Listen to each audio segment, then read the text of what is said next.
So 2014 is drawing to an end. We have a 2-week break now at Bridging-Can Reading before we recommence training in 2015. So we hope to see you there training next year.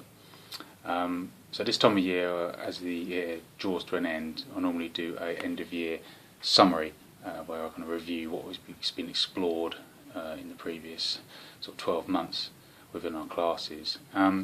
2014 has been an interesting year. We've trained in 4 different places over the course of the year. We've trained the venue off of Palmer Park. We actually trained in Palmer Park itself.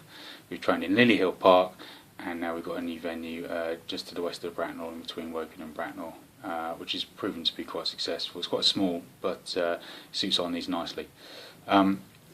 We've moved around a lot, which has probably been a result of cost issues. Our classes have shrunk in number in terms of people attending, but it's been good to see that those people attending have been really progressing and getting to grips with the material that we're hoping to develop.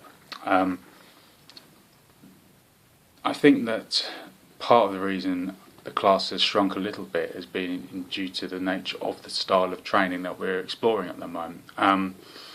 We've really pushed the pressure element within classes, and it's probably made some people feel uncomfortable, to be honest with you, which is the exact reason why we've been doing it, to make us feel uncomfortable and see where our strengths lie and see where we're weak and where we need to develop our skills and abilities and also our mindset. It's been gratifying to see that those people who've been sticking with the training have really sort of developed a certain sense of confidence in their abilities. I've seen people who maybe came in originally thinking, oh crikey, this is quite suddenly a ramp up in intensity. Suddenly, over a number of, couple of weeks, suddenly increased their confidence, having been exposed to something originally very scary and a little bit unsettling, have come on really well and coped very nicely and been able to develop their skills and attitude, their mental toughness, so to speak.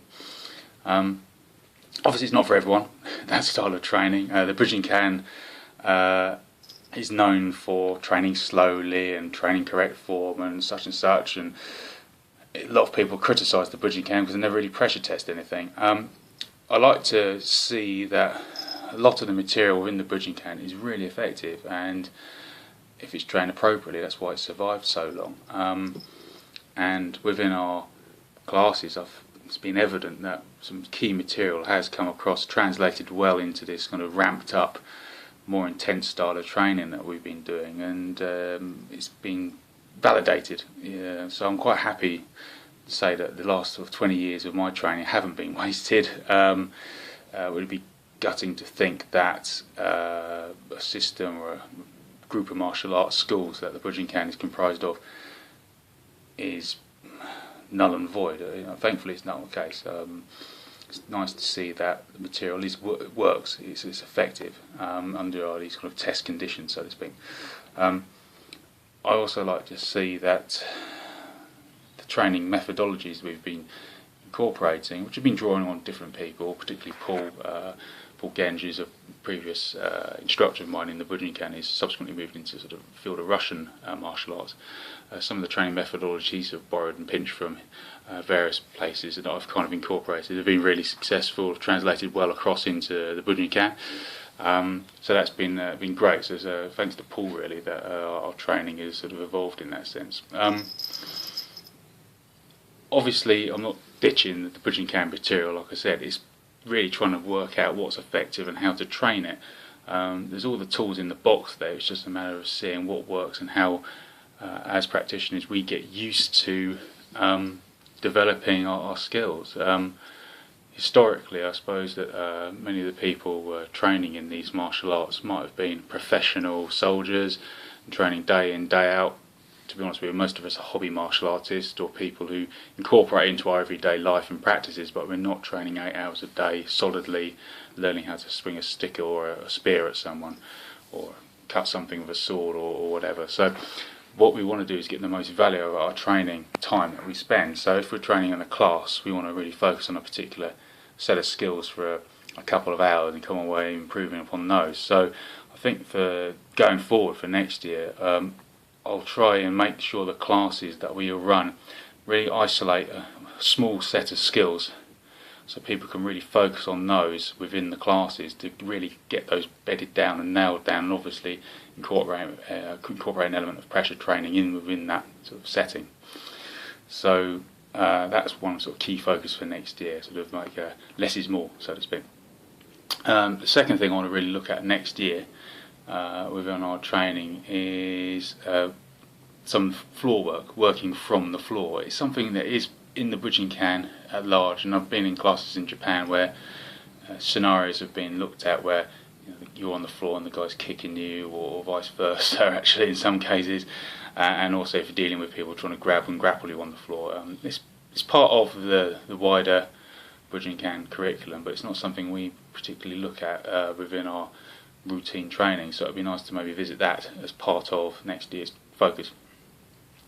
The third thing I really want to look at next year is some work around knife defence. Some people say, oh, you really can't train for knife defence because if they've got a knife you're going to die. Well, that's possible, but I don't want to really discount the fact that I want to try and survive something should the worst possible thing happen. I get attacked with someone with a knife. I want to have some skills to draw, and if I do have to protect myself, hopefully that'll never happen, and it's unlikely to, but like the scouts say, be prepared.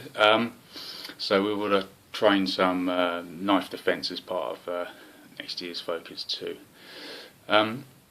As part of that, then it'd be great if people come into classes, purchase some sort of rubberised training knife and possibly some eye protection as well, just to make things nice and safe for people, so no one gets any kind of injuries. Obviously, we want to avoid injuries because that is unnecessary to get injured in training, particularly if it could be easily prevented. So three things next year for 2015. Less is more within the classes. We'll sort of focus on particular skills within lessons, a small set of skills, and just work on those and develop on those rather than try to be broad in focus. The second thing is some work from the floor, and the third thing is the knife defence work. So there's sort of three sort of key things to look at. Obviously we'll be generally looking at things like punching, striking, throwing, all the usual sort of curriculum stuff that you expect to cover within a martial arts class, but those three things are going to be prominent throughout the year to come.